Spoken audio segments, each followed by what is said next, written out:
Nasa est un solitaire prétentieux et illusoire, incapable de séduire une fille même s'il en allait de sa vie. Cependant, tout change lorsqu'une bombe le sauve d'un accident mortel et l'oblige à l'épouser en échange. Oui, toi et moi, on peut être ensemble, si tu m'épouses. Sans trop réfléchir, Nasa accepte sa proposition. Puis, il s'évanouit à cause de sa perte de sang, ratant la plus belle fille qui lui ait jamais adressé la parole.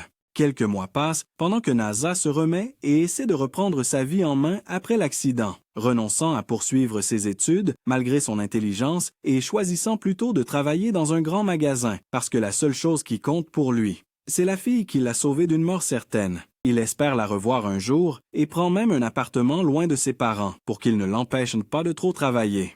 Un jour comme les autres, Nasa se détend dans son appartement quand il entend frapper à la porte. Et à sa grande surprise, c'est Tsukasa, en chair et en os, qui lui rappelle sa promesse de l'épouser. Encore sous le choc, il la laisse entrer tandis que son esprit s'emballe. Tsukasa sort un formulaire de mariage et lui rappelle toutes les formalités administratives dont ils doivent s'occuper avant de pouvoir se marier. Et Nasa n'a même pas le temps de se demander si épouser une inconnue est une bonne décision, car toute logique s'envole quand Tsukasa lui sourit. Mode oui activé. Il remplit le formulaire de mariage et ils sortent tous les deux de son appartement au milieu de la nuit.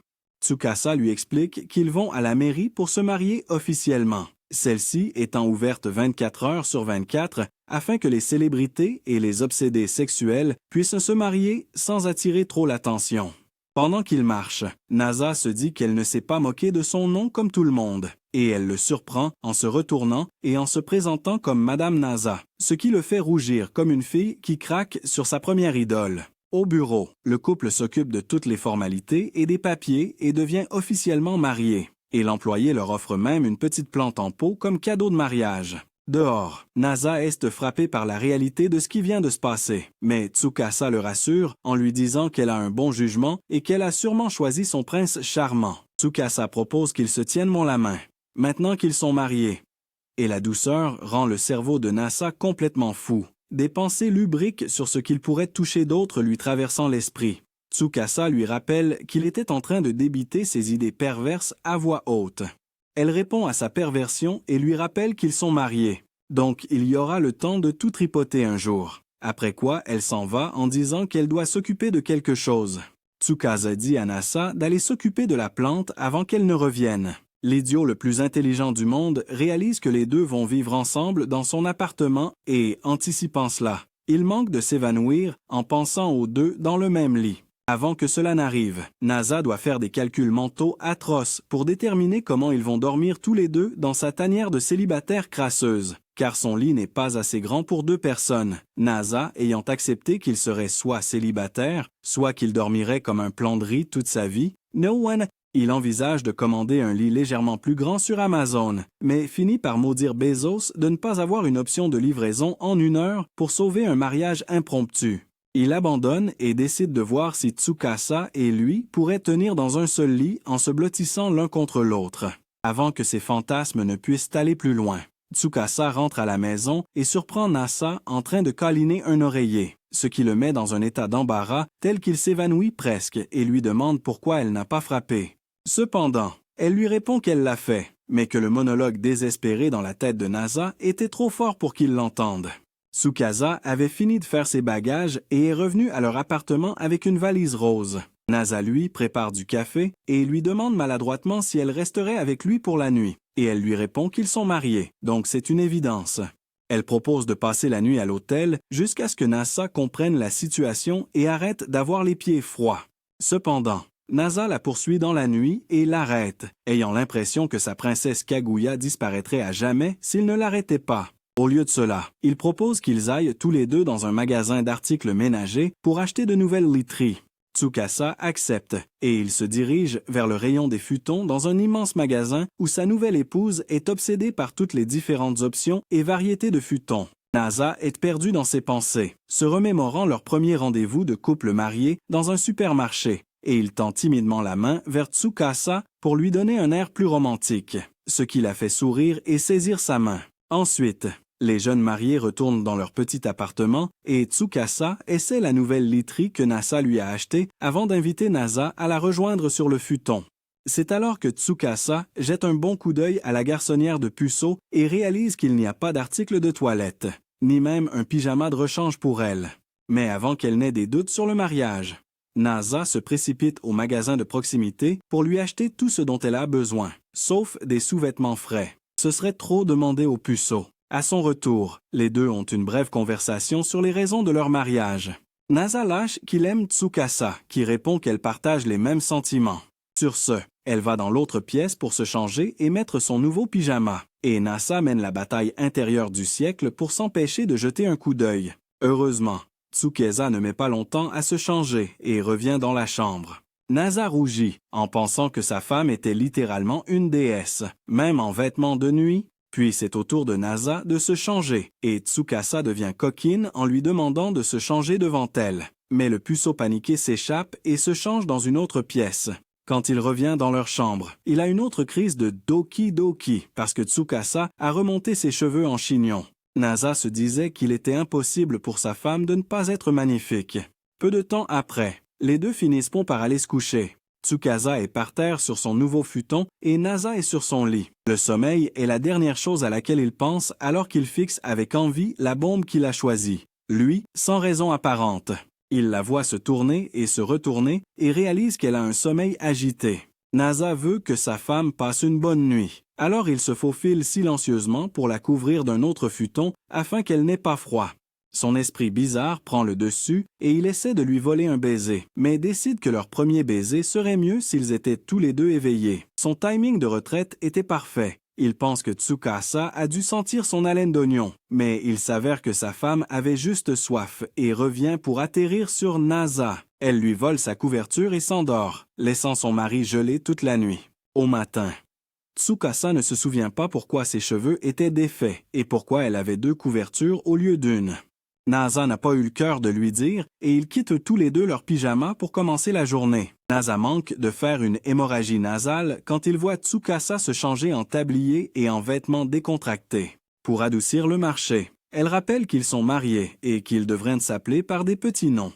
Nasa propose immédiatement de l'appeler Tsukasa-chan, ce qu'elle accepte après une brève hésitation tsundere. Ceci étant réglé, Tsukasa-chan se prépare à faire 2 petits déjeuners, mais en ouvrant le frigo, elle découvre que le puceau a en fait des provisions et cuisiné pour lui-même.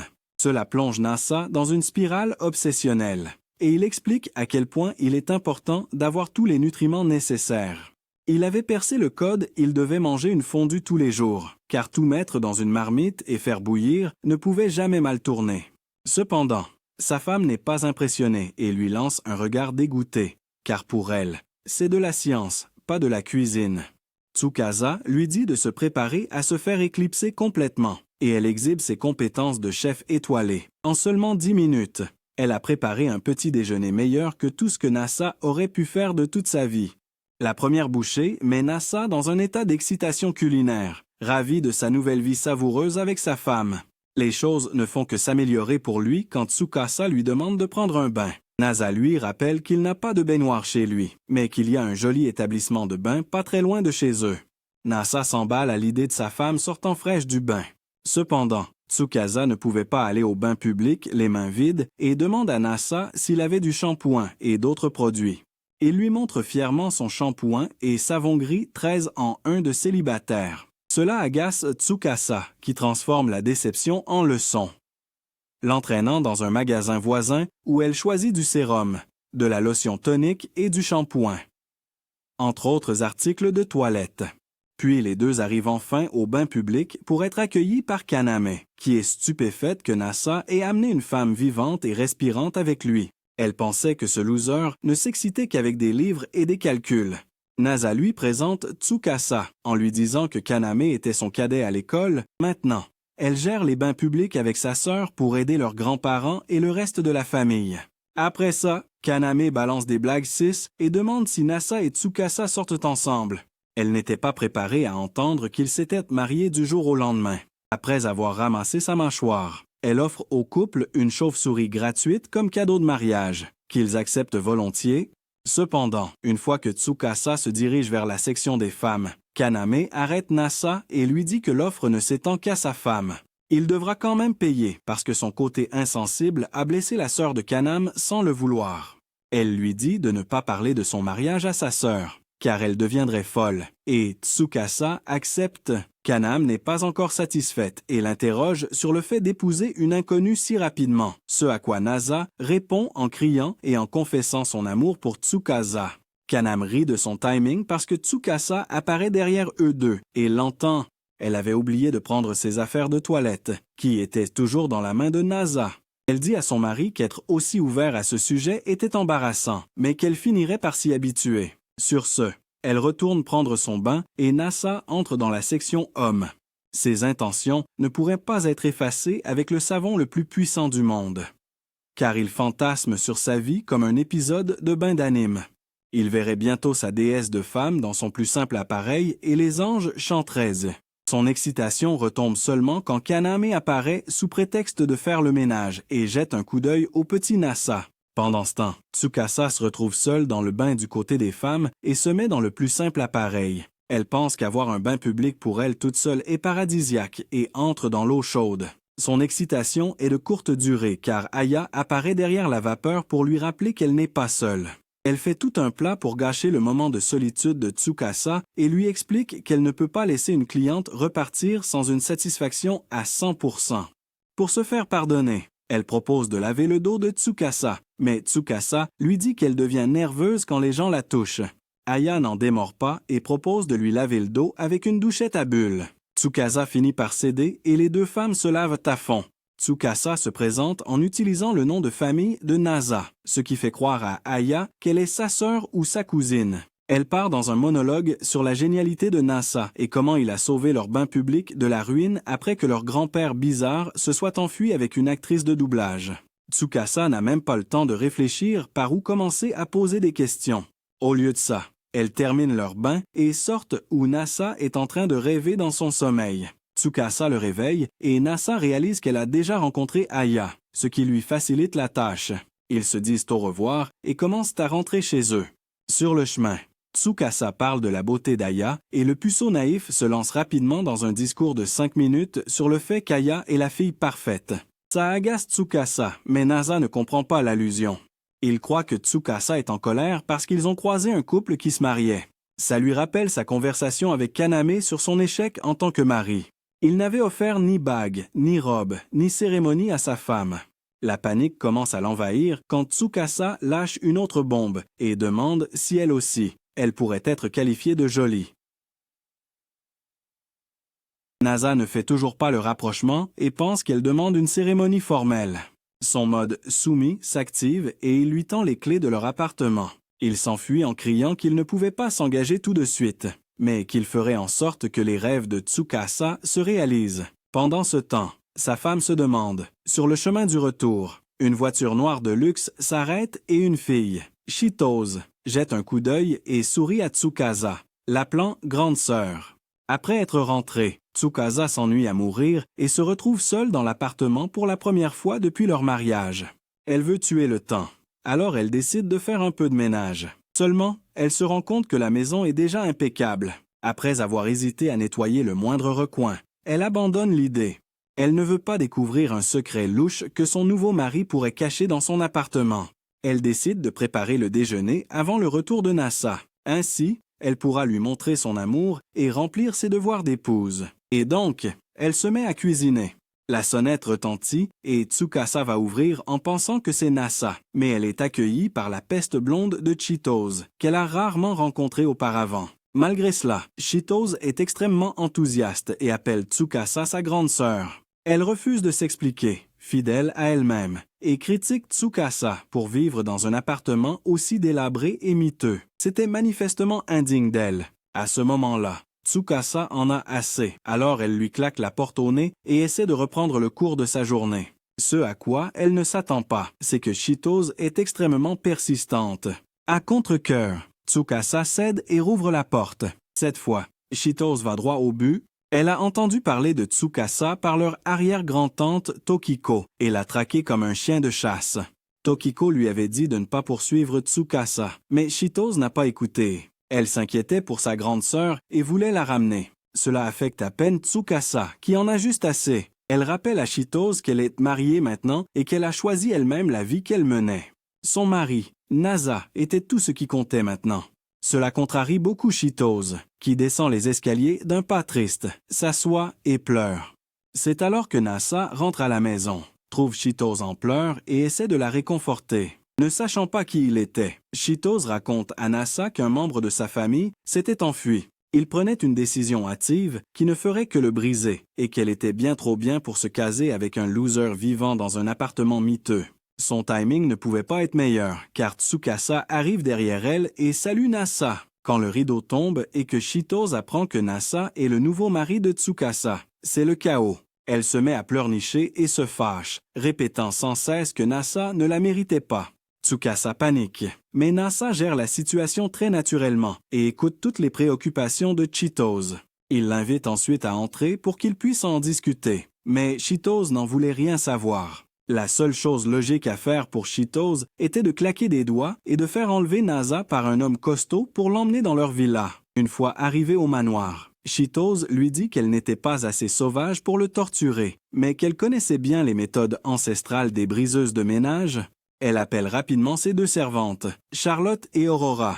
Elle leur ordonne de prendre des photos scandaleuses de Nasa avec l'une d'elles, afin que Tsukasa soit dégoûté et quitte ce pauvre type. Charlotte trouve Nasa terriblement sexy et s'emballe un peu trop pour la mission. Cela énerve Chitose, qui commence à sermonner les servantes, ce qui donne à Nasa l'occasion de s'échapper. Alors qu'il erre dans cette étrange maison, il se demande comment Tsukasa a pu vivre ici.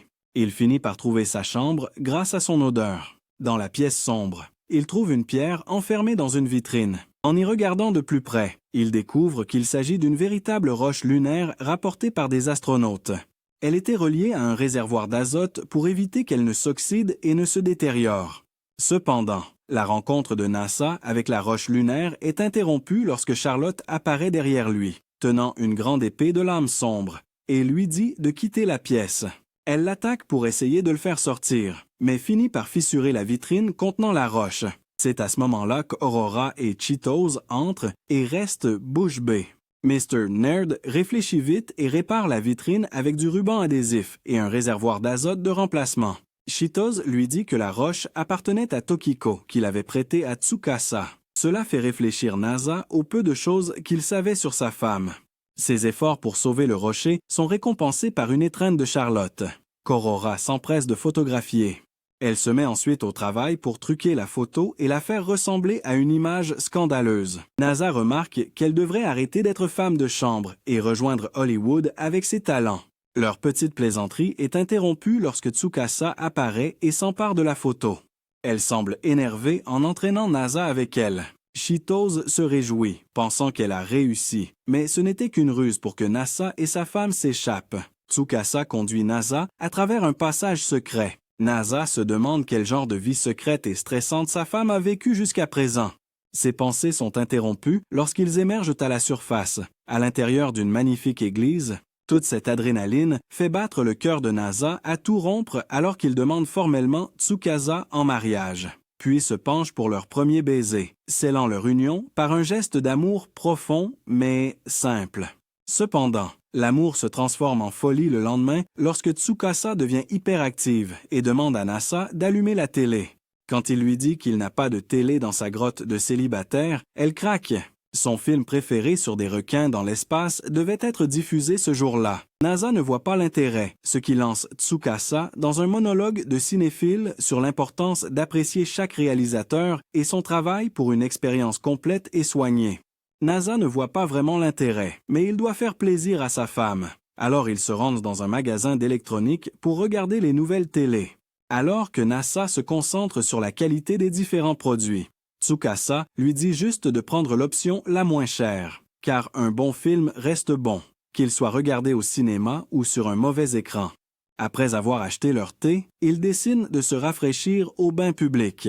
Pendant que Tsukasa se baigne, Nasa commence à se vanter auprès de Kaname de lui avoir fait sa demande en mariage en bonne et due forme. Kaname ne voit pas où est le problème, car ce n'est que la première étape. Il doit encore lui acheter une bague, mais Nasa dit que ce n'est pas nécessaire. Tsukasa n'est pas le genre de fille à courir après les bagues. Kanam comprend le sous-entendu et lui dit que c'est juste un mensonge que les femmes racontent à leur mari fainéant pour paraître gentilles. Il devrait se bouger et lui acheter une belle bague. Pendant que Nasa réfléchit aux paroles de Kaname après son bain, Tsukasa sort et il peut enfin admirer sa femme fraîchement sortie du bain. Son côté inquiétant s'intensifie alors qu'ils rentrent à la maison. Sur le chemin, Nasa mentionne nonchalamment qu'il avait séché le travail la veille et qu'il devrait vraiment y aller aujourd'hui. Cela semble contrarier Tsukasa, qui devient triste et les emmène dans un parc voisin. Elle ne parle pas beaucoup après s'être assise sur le banc du parc et est perdue dans ses pensées. Nasa finit par comprendre qu'il lui manquerait une fois qu'il serait au travail et qu'elle se sentirait seule. Cependant, le sang lui monte à l'entrejambe et tout ce qu'il fait, c'est se pencher pour un autre baiser. Tsukasa est troublée et active le mode tsundere. Elle lui dit que ce serait embarrassant si quelqu'un les voyait. Ce qu'elle ignorait, c'est que leurs agents étaient dans les parages. Après ce rendez-vous maladroit sur le banc du parc, Nasa raccompagne Tsukasa chez elle, puis part au travail. Avant de partir, il lui demande si elle l'attendra à son retour, comme une petite amie jalouse et possessive.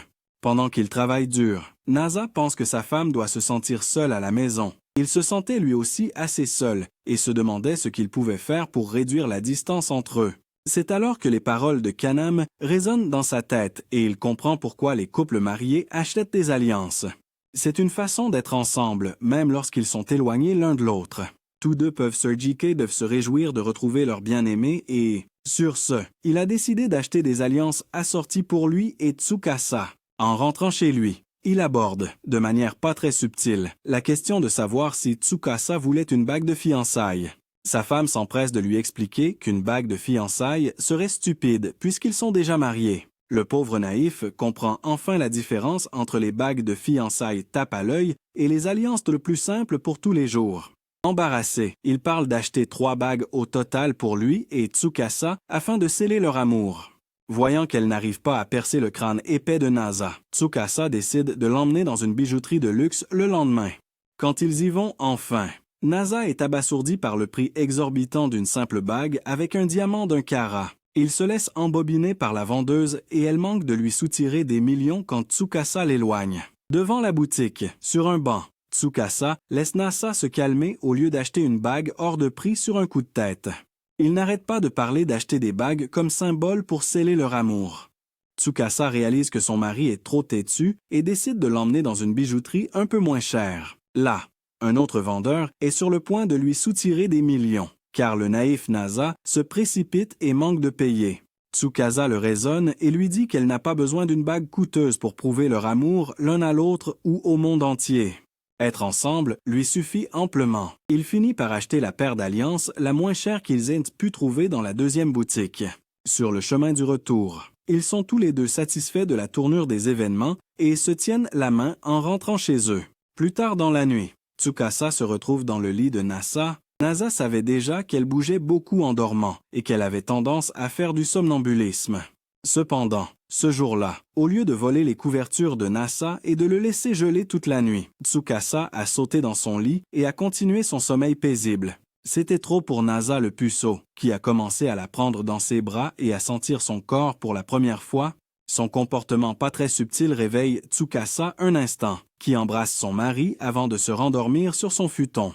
Le lendemain matin, Tsukasa est super fraîche, mais Nasa n'a presque pas fermé l'œil après que sa femme déesse l'ait embrassée. Il se concentre sur l'achat d'un lit double pour qu'ils puissent dormir ensemble. Cela l'entraîne dans une spirale où il finit par réaliser que leur appartement actuel est trop petit pour deux. Il n'y avait pas de salle de bain, pas de salon et pas assez de place pour qu'ils fassent des acrobaties au lit. Il omet la partie bizarre et propose qu'ils emménagent dans un endroit plus grand, mais Tsukasa refuse catégoriquement. Elle explique qu'elle aime l'intimité qu'elle ressentait dans le petit appartement. Ils en restent là pour le moment et se dirigent vers les bains publics. Là, Nasa discute de la situation avec Kaname, qui lui dit qu'il n'est pas idéal pour un couple marié d'avoir des espaces de couchage différents, surtout avec Nasa qui est plus qu'un étalon en chaleur. Kaname sourit en entendant à quel point Tsukasa était détendue à l'idée de partager le même petit espace. Puis remarque qu'elle aurait mis fin à son mari s'il avait été un tel bon à rien avec un appartement minuscule. Plus tard dans la journée, Nasa rentre à son appartement après une longue journée de travail et surprend Tsukasa en train de se changer. et ils sortent pour avoir un débat de niveau Yun sur l'idée d'avoir un endroit plus grand. Nasa sait que le seul moyen de convaincre sa femme, c'est de faire appel à ses passions de geek. Il lui dit qu'il pourrait avoir un grand projecteur pour organiser des soirées cinéma.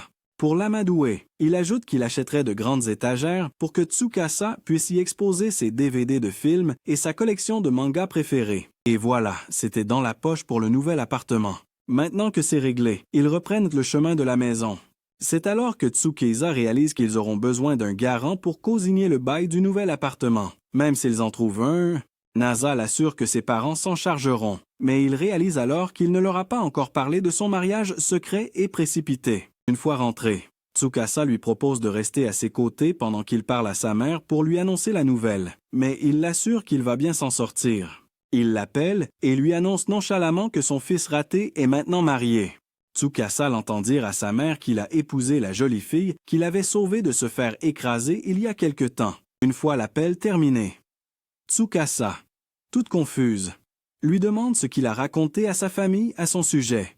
Ce à quoi il répond qu'il leur a seulement dit la vérité, qu'il était marié à la fille la plus mignonne de l'univers. Cela fait rougir Tsukasa et les deux se couchent pour la nuit. Le lendemain, ils se rendent à leur endroit habituel dans le parc quand Nasa reçoit un message de sa mère. Elle lui dit qu'elle a joué les Sherlock Holmes et qu'elle a compris pourquoi il avait annoncé son mariage si brusquement. Le pot aux roses était découvert et sa mère a dit qu'elle ne serait pas sa caution tant qu'il n'aurait pas présenté Tsukasa à ses parents. Alors que Tsukasa pense que c'est justifié, des signaux d'alarme commencent à retentir dans la tête de Nasa. Il lui raconte que ses parents étaient excentriques et envahissants, mais que c'était nécessaire.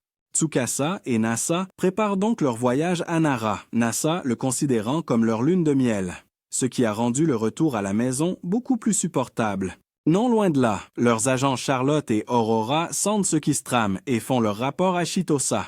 Pendant ce temps, Tsukasa dit à Nasa qu'elle veut acheter un appareil photo avant de partir rencontrer ses parents. Non pas pour prendre des photos des paysages, mais pour consigner leur vie quotidienne de jeunes mariés. Un nouveau fantasme s'éveille chez Nasa, qui se lâche avec l'appareil Polaroid et mitraille Tsukasa de photos à tout va. Il est obsédé par l'apparence de sa femme. Quelle que soit sa pose, Tsukasa n'est pas aussi difficile et prend juste une photo au hasard de son mari, qui s'emballait devant l'une de ses photos. Après leur petite aventure, ils se rendent à l'arrêt de bus. Tsukasa a refusé les billets de train en première classe et a insisté pour voyager en bus, car ils seraient arrivés à destination à leur réveil. Nasa cède et ils montent tous les deux dans le bus, prêts à partir pour Nara. À la gare, Chitosa espionne avec Aurora et Charlotte et leur ordonne de suivre le bus jusqu'à Nara. Elle se fiche que Tokiko se fâche. Tout ce qui comptait, c'était d'être une briseuse de ménage de premier ordre. Aurora et Charlotte ne sont pas enthousiastes, mais décident de suivre le mouvement. Plus tard dans la nuit, Nasa a du mal à s'endormir sur les sièges inconfortables du bus, mais Tsukasa est déjà KO, alors qu'il s'attendait à ce que le reste du voyage soit un enfer. Une secousse fait que Tsukasa finit par poser sa tête sur l'épaule de Nasa. Le bus s'arrête 1 heure dans une aire de repos où Tsukasa descend, se sentant revigoré. Nasa, lui, est épuisé et a besoin d'une béquille pour marcher. Cependant, il arrête son cinéma quand Tsukasa commence à se sentir coupable de les avoir forcés à prendre le bus, et ils vont manger un morceau ensemble. Non loin de là, Chitose et ses acolytes les observent. Tout mignons. Charlotte et Aurora en sont émus, mais Chitose a hâte que leur mariage soit annulé. Comme une saison de Firefleet, elle explique à Charlotte et Aurora le concept du divorce de Narita, où un couple en voyage de noces se dispute pour des broutilles et décide de rompre à cause de ça. Chitose dit qu'elle n'aurait même pas besoin d'intervenir pour que Nasa et Tsukasa commencent à se détester. Elle couine de joie quand Nasa oublie son portefeuille dans le bus et laisse Tsukasa seul à l'arrêt. Bien qu'Aurora et Charlotte ne soient pas quittées, je me sois pas convaincu. Chitose pense qu'ils finiront lentement, mais sûrement par se désaimer. Tsukasa anéantit ses espoirs en allant après Nasa et en l'attendant pendant qu'il retrouve son portefeuille. Le couple se dirige ensuite vers l'aire de restauration pleine d'options alléchantes. Quand on lui demande ce qu'il veut, Nasa choisit une réponse banale, ce qui agace Tsukasa, qui se lance dans un monologue sur l'importance de choisir quelque chose d'unique à essayer puisqu'ils sortent de leur routine habituelle. Nasa cède en regardant Tsukasa essayer un udon spécial au citron vert tout en faisant la morale à Nada sur l'importance d'essayer de nouvelles choses. Cependant, une seule bouchée révèle que son udon n'était que des nouilles détrempées avec des tranches de citron dessus. Déçue, elle force Nasa à goûter, qui n'a même pas les mots pour décrire à quel point c'était banal. Il ose ensuite défier Tsukasa de manger une tranche de citron, tout en faisant l'insolent et en mentionnant l'importance de nouvelles expériences.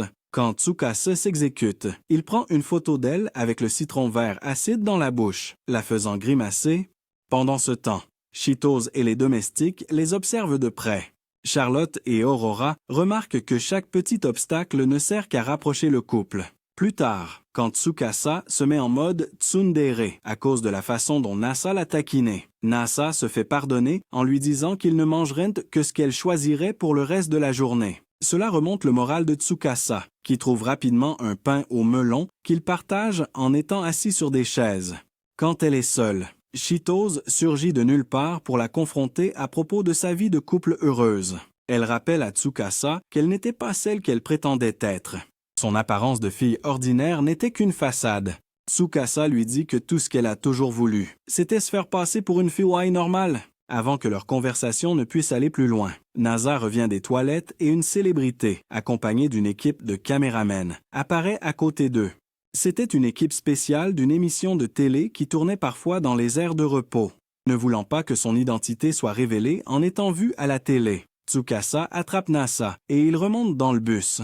Pendant ce temps, Charlotte et Aurora ont emmené Cheetos de force pour la soustraire à cette attention non désirée. Elle ne se laisse pas faire sans se battre et crie après Nasa et Tsukasa.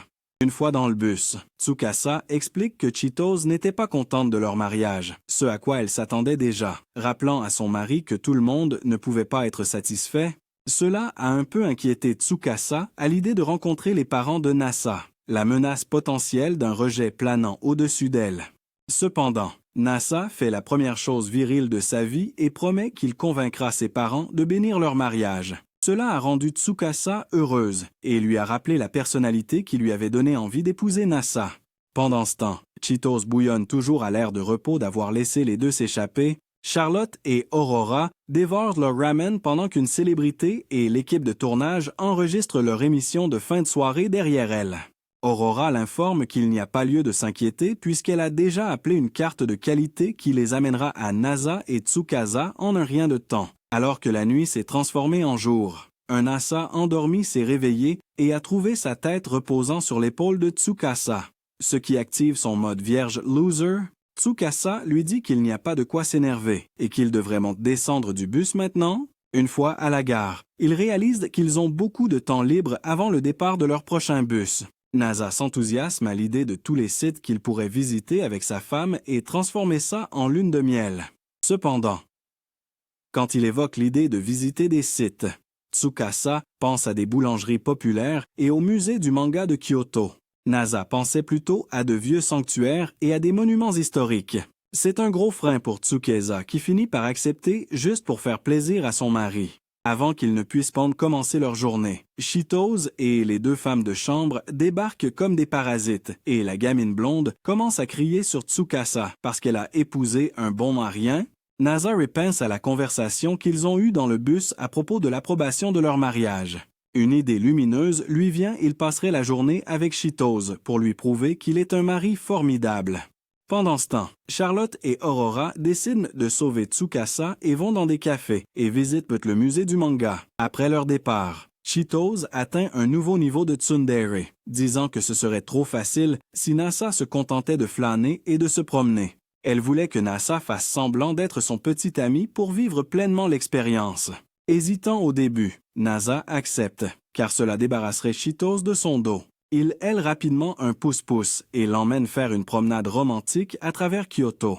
Pendant ce temps, Charlotte et Aurora sont assises avec Tsukasa et lui demandent pourquoi elle a choisi d'épouser Nasa. Tout ce qu'elle peut dire, c'est qu'il était vraiment mignon et qu'elle est tombée amoureuse de sa personnalité attachante, de la façon dont il encourageait toujours tout le monde autour de lui.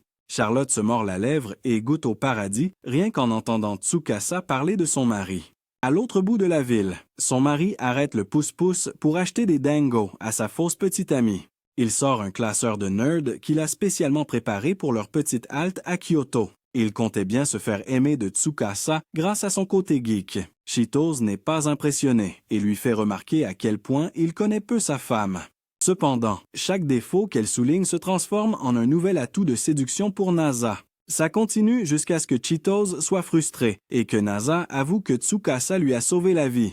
Il lui dit combien il s'est senti chanceux de rencontrer quelqu'un qui l'a complété. Le but de leur mariage n'était pas de prouver qu'ils s'aimaient, mais de continuer à le prouver tant qu'ils seraient en vie. Cheetos se fait remarquer et décide de retourner à Tokyo pour le moment. Une fois que tout fut réglé, il était presque temps pour Nasa et Tsukasa de monter dans leur prochain train. Ils s'installent et se dirigent vers Nara pour rencontrer les parents de Nasa. Avant de descendre à Nara, Tsukasa interroge Nasa sur sa famille dans le train. Il l'avertit qu'ils étaient tous les deux originaux et bizarres à leur manière. Son père était un archéologue célèbre qui a finalement décidé de s'installer à Nara après le départ de Nasa. Sa mère a suivi le mouvement et n'a pas remis en question la décision de son mari. Enfin, ils arrivent devant la maison des Yuzaki. Le soir, Tsukasa panique à l'idée de rencontrer la famille de Nasa et essaie de s'échapper, mais Nasa l'en empêche. Sur le pas de la porte, Kanoka, la mère de Nasa, les fixe d'un air menaçant. Nasa se précipite à l'intérieur pour lui dire d'arrêter quand elle avoue qu'elle est juste nerveuse et effrayée. Elle n'est pas émotionnellement prête à rencontrer la femme de son fils, mais ce n'était pas à elle de décider. Tsukasa entre et se présente quand Nasa demande où est son père. Kanoka lui dit qu'il n'a pas bougé de la journée, tellement il était impatient. Après toute cette gêne, les quatre sont enfin assis ensemble dans le salon. Le père de Kanoka et Nasa, Anishi, sont tous les deux super mal à l'aise. Tsukasa et Nasa leur avaient apporté un cadeau, mais ils étaient trop bouleversés pour la remercier correctement. Nasa se fâche et leur dit d'agir normalement, ce qu'ils considèrent comme une chose impossible. Tsukasa arrive comme un ange et mène la conversation jusqu'à ce qu'Anishi lâche que le bain est au prêt. Il force Nasa à prendre un bain pour pouvoir parler à sa femme sans qu'il soit là, de manière à peine subtile. Alors que Nasa essaie de protester, Tsukasa lui donne le feu vert pour y aller. Quand ils sont seuls dans l'ancienne chambre de Nasa, il interroge sa femme sur ce dont elle a parlé, ce qu'elle refuse de révéler avec malice. Finalement, elle va prendre un bain avant qu'il n'aille se coucher pour la nuit. Pendant son absence, Kanoka arrive et informe Nasa qu'il y a un futon de rechange pour que Tsukasa puisse dormir. Elle en profite ensuite pour mentionner, de manière à peine subtile, que leur chambre est juste à côté et qu'il faudrait éviter toute gymnastique de chambre à coucher, l'insonorisation étant inexistante. Nasa a à peine le temps de digérer ça quand Tsukasa revient. Il se souvient qu'ils vont dormir sur le même plan horizontal pour la toute première fois. Au moment de se coucher, il exige que Tsukasa pose sa tête sur son bras et s'endorme. Ce qu'elle fait. Ce que le mauviette n'avait pas prévu, c'est le poids d'une tête humaine. Tsukasa s'en aperçoit et taquine Nasa en lui disant que son bras s'endort. C'était au tour de Nasa de passer en mode tsundere, en exigeant un baiser de bonne nuit de Tsukasa, tout en gardant les yeux ouverts pour savourer son expression embarrassée. Et sur ce, ils se couchent heureux tous les deux. Le lendemain matin, Tsukasa est la première à se réveiller et, après avoir jeté quelques coups d'œil furtifs pour s'assurer que Nasa dort, elle commence à se déshabiller. Cependant, Nasa faisait semblant de dormir car il considérait que c'était la chose à faire en tant qu'homme. Mais il n'est pas assez gentleman pour laisser passer cette occasion et jette un coup d'œil rapide aux fesses de Tsukasa avant d'être surexcité et euphorique comme un cheval sous Adderall. Tsukasa suppose qu'il l'a probablement vu, mais ne le confronte pas et sort dans la lumière vive du matin. Elle est accueillie par Enishi qui sursaute quand elle l'appelle papa. Il lui dit qu'il faudra un certain temps pour s'y habituer. Après une tentative ratée de conversation anodine, Tsukasa essaie de combler le silence en posant des questions sur la carrière d'archéologue d'Enishi. Enishi saute sur l'occasion et lui montre son bureau, qui regorge de livres d'histoire et de textes anciens. Tsukasa est très impressionné et lit un ancien manuscrit quand Nasa arrive. Pensant qu'Enishi l'ennuie, il révèle que Tsukasa déteste l'histoire, ce qu'elle nie catégoriquement, car elle avait travaillé dur pour créer des liens avec son père. Kinoka sauve tout le monde de ce malaise en les appelant pour le petit déjeuner. Une fois qu'ils sont tous bien nourris, Tsukasa propose qu'elle et Nasa aillent visiter les sites touristiques de Nara. Même si l'histoire ne l'intéresse pas, elle pourrait se forcer à passer un bon moment en prenant des photos de Nasa pour son journal. Pas entièrement convaincu, Nasa décide d'y aller.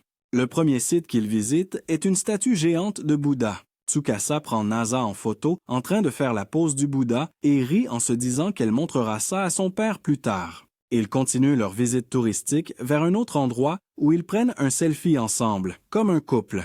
Excité, Nasa propose qu'ils visitent un autre endroit qui existe depuis 1300 ans.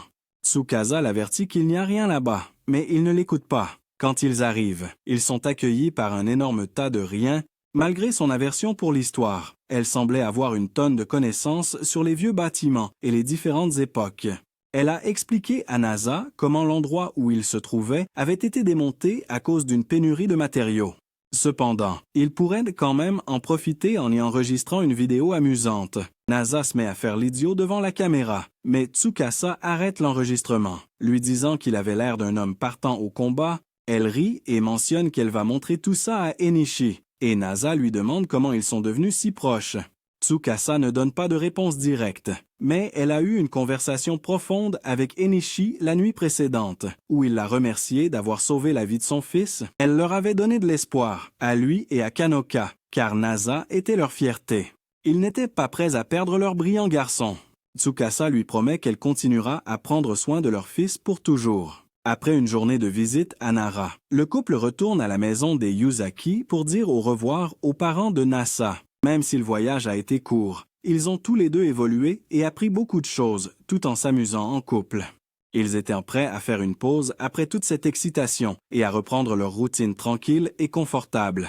Cependant, le destin en avait décidé autrement pour le couple. Quand ils rentrent chez eux, ils trouvent le propriétaire et une femme qui l'accompagnent devant l'immeuble. Tout l'appartement a été réduit en cendres par accident. Encore sous le choc, Nasa se précipite pour demander si le propriétaire et la femme qui l'accompagnent n'ont rien eu. Une fois rassurés sur leur état, il se précipite vers les ruines de son ancien chez lui pour retrouver le jeune arbre en pot qu'il avait reçu lors de son mariage. Il soupire de soulagement de voir qu'il peut encore être sauvé. Tsukasa l'observe de loin et fond en pensant à sa capacité à garder son calme et à se soucier des autres dans une situation aussi difficile. Elle retombe amoureuse de lui. Avant qu'elle ne craque davantage pour son mari, Nasa s'approche d'elle et lui demande si quelque chose de précieux a été perdu dans l'incendie. Ce qu'elle nie, il lui annonce ensuite fièrement qu'il a une assurance et tous les documents nécessaires pour être indemnisé pour les dommages. Mais pour l'instant, il propose d'aller au bain public pour un bon bain afin d'évacuer le stress, ce que Tsukasa accepte. En y allant, elle professe une fois de plus son amour pour Nasa. À leur arrivée, Kaname est choquée d'apprendre que leur appartement a pris feu.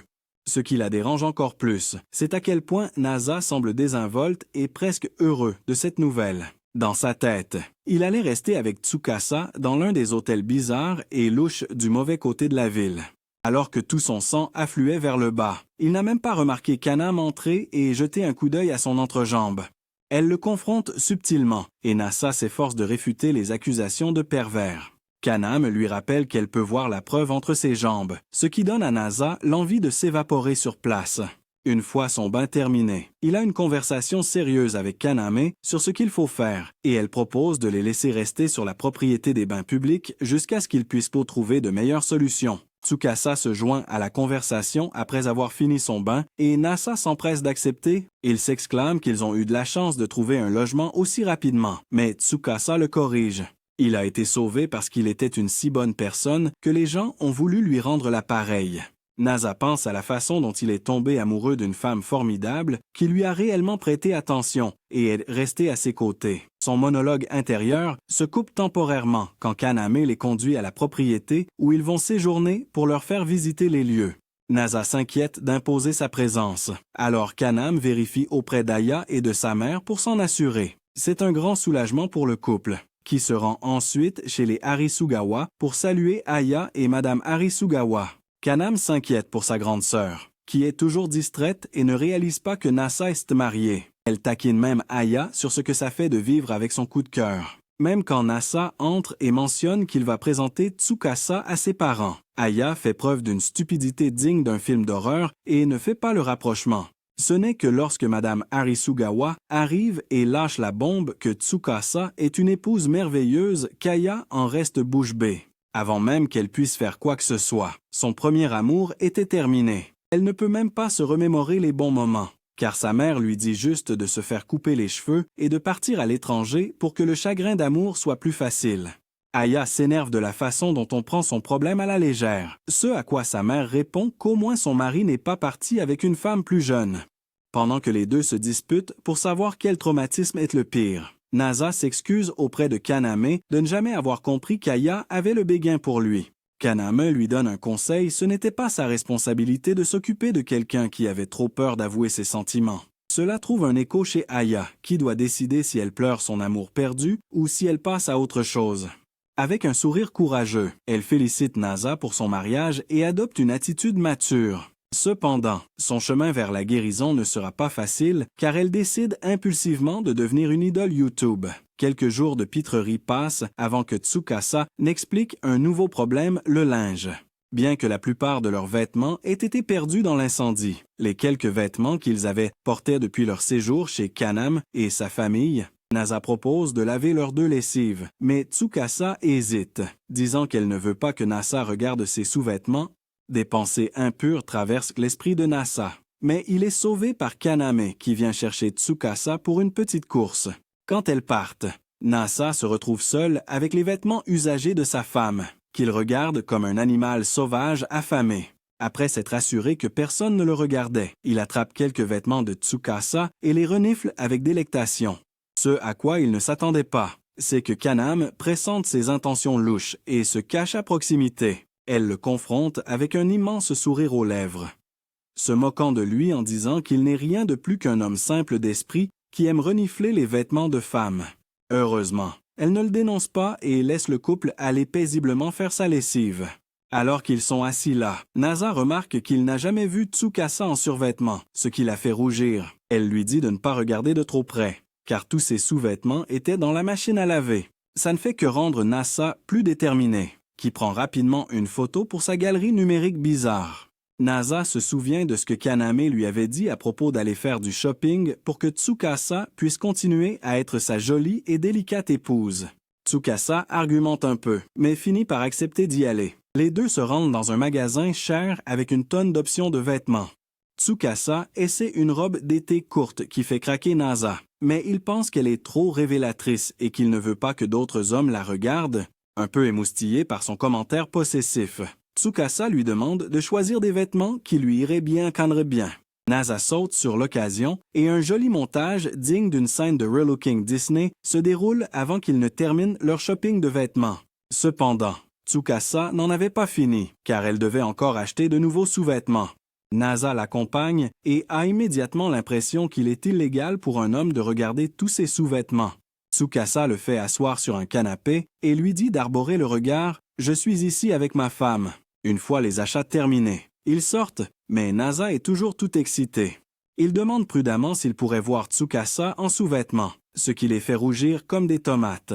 Tsukasa lui dit qu'il peut la regarder comme ça quand il veut. La conversation est trop intense pour ces deux vierges, et ils commencent à parler de tout et de rien pour masquer leur gêne. Une fois leur embarras torride retombé, les choses reviennent à la normale et ralentissent au cours des jours suivants. Un soir, Tsukasa prépare un repas digne d'un grand chef, tandis que Nasa observe le petit coin qu'ils ont aménagé dans la résidence Arisugawa. Kaname leur avait dit que son bon à rien de père entassait tout un tas d'objets pour ses hobbies de geek et que le couple pouvait se servir de ce qu'il voulait. Cependant, une fois tout installé, il est devenu évident que leur père disparu était un passionné d'histoire. Avec des objets anciens entassés dans son petit débarras, Nasa ne pouvait pas trop se plaindre, puisqu'il vivait là gratuitement. Quand Tsukasa a fini de préparer le repas, Nasa est bouche bée devant l'aspect délicieux de son tonkatsu. La côtelette de porc était juteuse et croustillante, et tout à fait digne d'un restaurant. Nasa s'est exclamé sur le talent de sa femme et sur le fait que le reste de sa vie serait consacré à manger ces délicieux plats faits maison. Kaname se joint à leur petit dîner, mais ne reste pas longtemps. Une invitée avait déposé un mus-milan pour que le couple puisse en profiter. Elle n'est pas partie paisiblement et a tenu à rappeler à Nasa qu'il n'entendait rien dans la maison principale, donc il était libre de s'amuser avec sa femme. Horrifié, Nasa la fait partir rapidement et partage le melon avec Tsukasa. En le dégustant, ils réalisent de tous les deux que le fruit est de première qualité. Nasa voit une opportunité et dit à Tsukasa d'ouvrir grand la bouche pour qu'il puisse la nourrir. Bien qu'elle soit initialement gênée, elle accepte et croque à pleines dents, ce qui envoie Nasa au paradis. Les deux se couchent et se réveillent avec de bonnes nouvelles.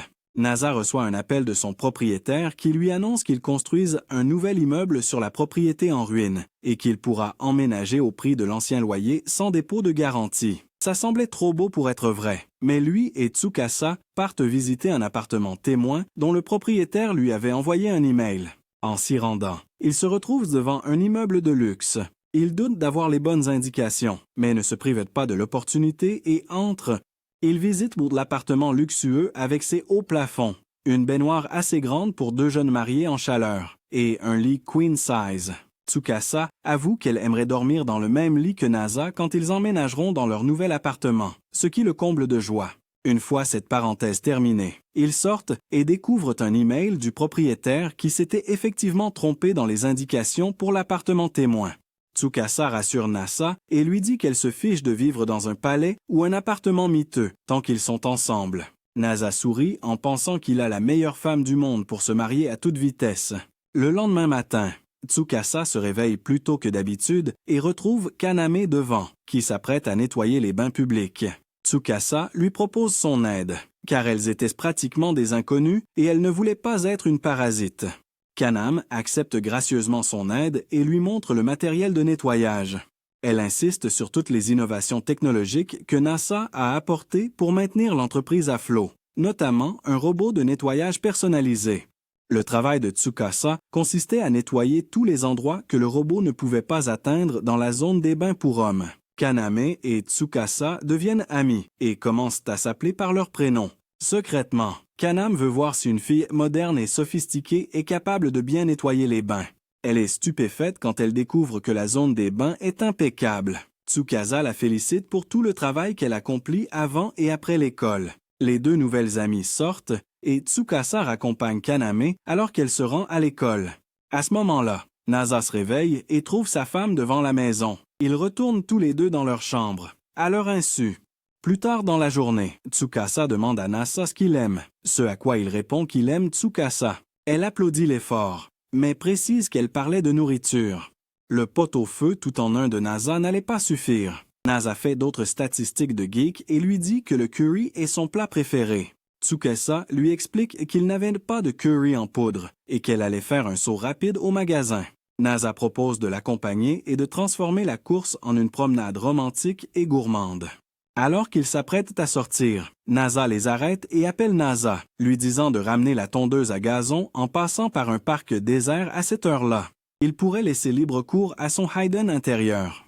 Quand Tsukasa demande ce qu'ils marmonnent tous les deux, Nasa panique et élude la question, disant qu'ils discutaient de l'actualité. Sur ce, ils partent rapidement au magasin avant que la mère de Kaname ne devienne encore plus bizarre. Leur promenade du soir prend plus de temps que prévu et ils finissent par grignoter un morceau. Nasale avait involontairement conduit au parc désert et Tsukasa a vite compris ses véritables motivations. Nasa essaie tant bien que mal de se défendre contre les accusations de pervers et prétend qu'il voulait juste l'embrasser sous le ciel de l'histoire. Pas tout à fait convaincu. Tsukasa l'arrête en lui disant que son haleine sentait l'ail à cause de leur encas. En vrai soumis, Nasa est prêt à endurer, mais Tsukasa était trop complexé. Obsédé par l'idée d'obtenir ce qu'il veut, Nasa s'approche de Tsukasa par derrière et la serre plus fort qu'il ne le voulait.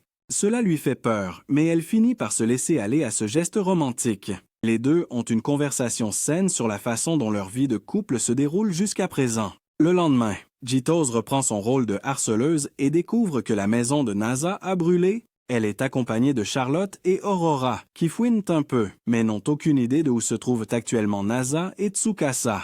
La chance leur sourit quand Tsukasa passe derrière elle avec de la lessive. Jitose l'interroge sur ce qui s'est passé, mais Tsukasa esquive ses questions. Elle invente une histoire abracadabrante, comme quoi elle a dû vivre dans un terrain de jeu voisin pour survivre. Elle piège Jitose en la faisant entrer dans la grotte du terrain de jeu, puis disparaît, tandis que Charlotte et Aurora apprécient la scène. Tsukasa était retourné à leur logement temporaire où Nasa triait les vieilles affaires laissées par le père de la jeune fille. Il y avait une tonne de vieilles consoles et d'électronique, et même une Mega Drive, ce qui a excité Tsukasa. Pendant ce temps, Nasa a mis la main sur un appareil étrange que Tsukasa lui dit être une machine à takoyaki. Il est super enthousiaste et propose une soirée takoyaki pour eux deux et les Arisugawa pour tous les ennuis qu'ils ont causés. Ils vont au bain principal pour en parler à Kaname, qui accepte immédiatement.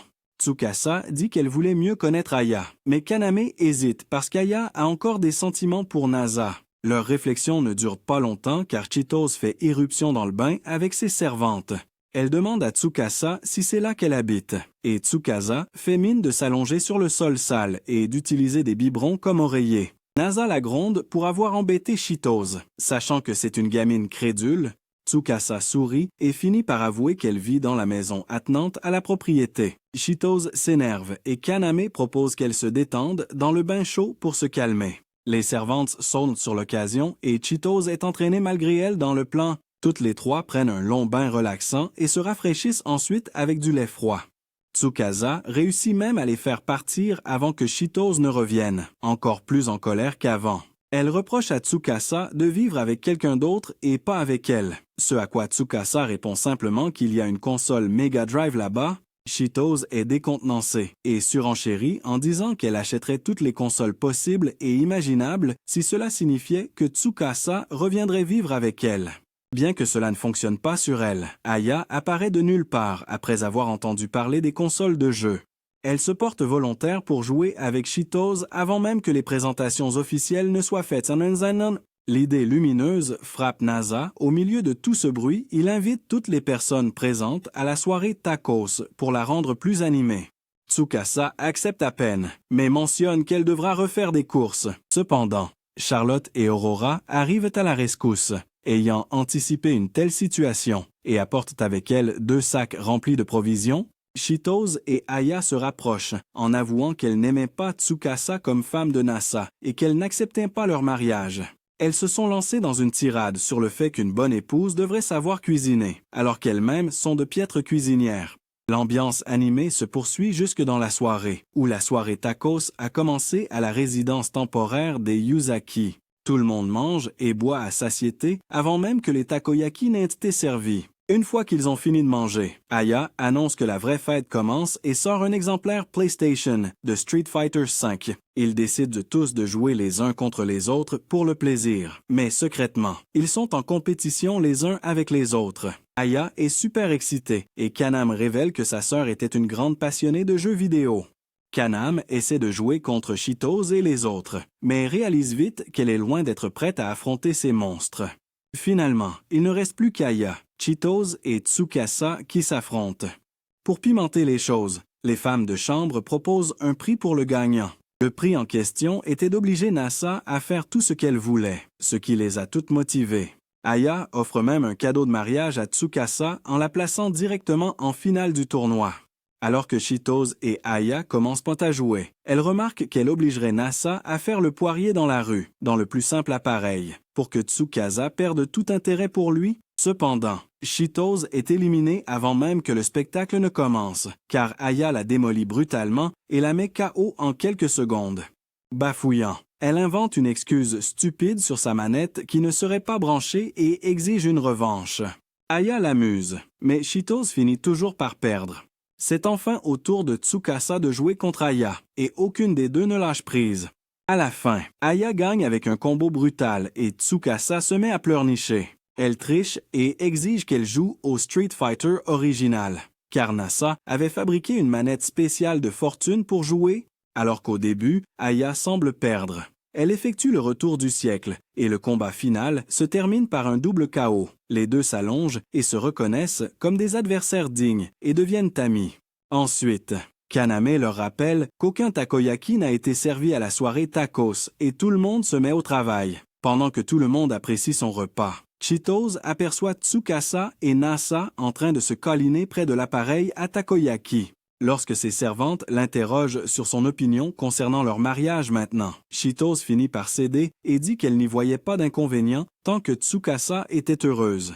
Quand vient enfin le moment pour tout le monde de partir, Tsukasa et Nasa promettent d'organiser bientôt une autre fête, plus tard dans la nuit. Alors qu'ils font la vaisselle, Nasa se souvient du pari stupide où le gagnant aurait fait sa demande en mariage s'il avait gagné. Il demande à Tsukasa ce qu'elle aurait fait, et elle lui répond en l'embrassant. Nasa sourit et dit qu'elle peut faire ça quand elle veut. Le lendemain, l'ambiance est moins torride, Nasa reçoit un appel de son travail lui annonçant que leur système numérique sont hors service. Bien que Tsukasa lui dise de ne pas trop se surmener, Nasa se transforme en hacker démodé et se met à travailler sur 3 ordinateurs à la fois comme si de rien n'était. Tsukasa ne peut pas faire grand-chose à part le regarder travailler et lui offrir de temps en temps une collation ou une boisson. Les heures passent vite et Nasa est enfin libéré de son travail. Tsukasa remarque alors que son visage est rouge vif et qu'il n'a pas l'air bien du tout. Elle insiste pour qu'il prenne sa température et découvre qu'il a une forte fièvre. Tsukasa l'installe dans un futon alors qu'il avoue ne pas se sentir bien et avoir mal partout depuis le matin. Tsukasa dit à Nasa que c'est un cas typique de grippe d'été et qu'il devrait juste se reposer et laisser sa femme, jeune mariée et adorable, s'occuper du reste. Alors que Nasa s'endort, Tsukasa réalise qu'il n'y a pas grand-chose qu'elle puisse faire à part lui offrir de l'eau, des médicaments et quelques collations. Pendant qu'il dort, elle en profite pour prendre des photos embarrassantes de lui pendant qu'il est malade. Il est 20 heures quand Nasa se réveille enfin, se sentant un peu plus frais après s'être reposé. Tsukasa s'empresse de s'occuper de lui et se creuse la tête pour savoir ce qu'elle pourrait faire pour son mari. Finalement, elle se décide à le débarbouiller avant de lui proposer des vêtements propres. Gênée, Nasa accepte pendant que Tsukasa nettoie son corps avec une serviette humide. L'ambiance devient tendue quand elle lui dit d'enlever son pantalon pour qu'elle puisse le nettoyer entièrement. Mais le mode vierge de Nasa s'active et il lui dit qu'il peut le faire lui-même. Quand elle insiste, il inverse les rôles et lui demande comment elle se sentirait si c'était lui qui la débarbouillait. Tsukasa répond à sa provocation et lui dit que ça ne la dérangerait pas que ce soit Nasa qui la débarbouille. Pour couper court à cette tension palpable, Tsukasa s'éclipse pour proposer des fruits à Nasa. Plus tard dans la nuit, ils se mettent au lit dans leur chambre et Tsukasa attrape Nasa à l'improviste, lui disant qu'elle s'était inquiétée pour lui, même si ce n'était qu'un simple rhume. Elle le prend dans ses bras et Nasa révèle qu'il travaillait plus dur pour qu'ils puissent les profiter ensemble du festival d'été qui approchait. Elle est sous le charme, mais elle dit à Nasa qu'elle n'en voulait pas si c'était au prix de sa santé.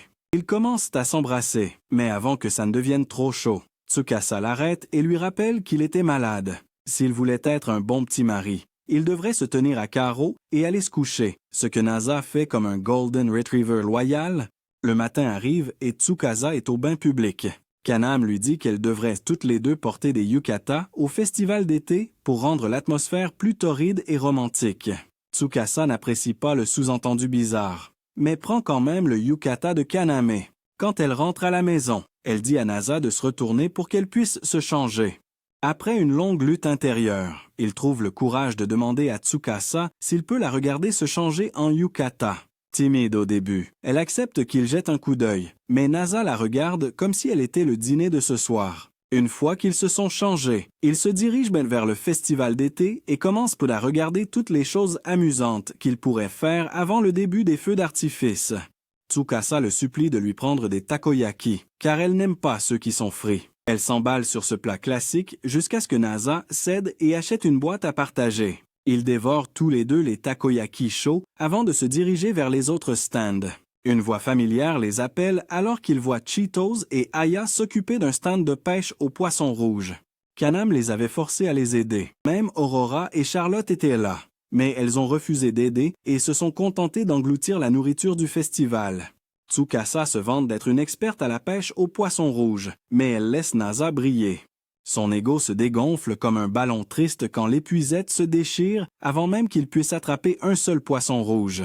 Dépité, ils s'éloignent et c'est alors qu'ils aperçoivent un sanctuaire au loin et décident de prier pour la santé de Nasa et un mariage heureux. Tsukasa s'emballe et commence à prier pour la paix dans le monde. Nasa avoue qu'il n'avait pas beaucoup de gens, à part sa femme, qui se soucierait de lui quand il était malade ou souffrant. Tsukasa le réconforte en lui disant qu'elle sera là jusqu'à la fin des temps. Ils s'embrassent et sont sur le point de commencer à s'embrasser quand Kaname les arrête. Le groupe s'était réuni pour aller voir le feu d'artifice. Nasa saisit l'occasion et prend une photo de groupe de tout le monde. Plus tard, Kaname crie au couple de venir regarder le feu d'artifice avec eux. Le groupe se rassemble sur une colline et profite de la vue. Baignant dans le confort de l'amitié et de l'amour, NASA se sent l'homme le plus chanceux du monde. C'est tout pour la vidéo d'aujourd'hui. Si vous aimez le récapitulatif, commentez ci-dessous les étranges sous-entendus de Canam. Si vous aimez les récapitulatifs comme celui-ci, n'oubliez pas de regarder cette vidéo juste ici. Je montre n'importe laquelle des 3 grandes épées. Michel, la couverture de la série de science-fiction Firefly, référence au jeu Conjure. Papa, la photo du même Ackerman.